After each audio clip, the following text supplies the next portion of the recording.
Docteur Blanchard Onagandila, je suis enseignant de formation. Je dispense des cours d'anglais ici aux États-Unis.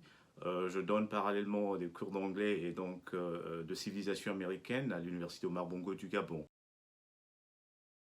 La trame narrative donc, de cet ouvrage se passe essentiellement dans deux mondes. D'un côté, nous avons le monde des vivants et de l'autre côté, nous avons le monde de ce que moi j'appelle âme et esprit éternel. Et donc, vous l'avez bien compris, mon personnage évolue dans ces deux mondes-là.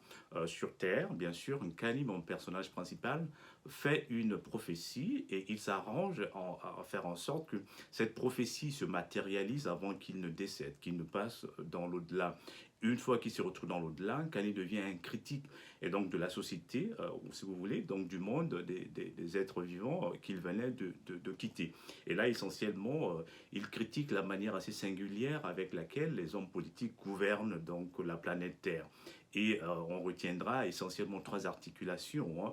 La première articulation serait que celui ou celle pour qui la politique est une fonction devrait s'imprégner des principes fondamentaux qui régissent cet art-là, car pour lui, la politique est un art et donc la méconnaissance justement des fondamentaux peut faire en sorte que l'exercice de cet art-là se fasse selon la prescription qu'en fait Machiavel.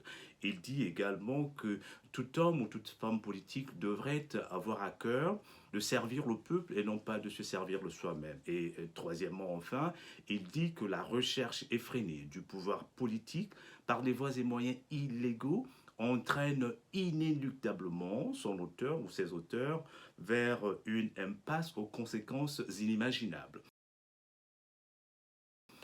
Pour ce qui est de mes projets, j'en ai plusieurs. Là, je venais de boucler l'écriture donc de mon troisième ouvrage qui s'appelle Wally Label. Je viens de boucler également un projet sur mon écriture donc d'un document relatif aux Nations Unies. Et là, je suis en train de boucler également ce qui va être mon premier recueil de poésie.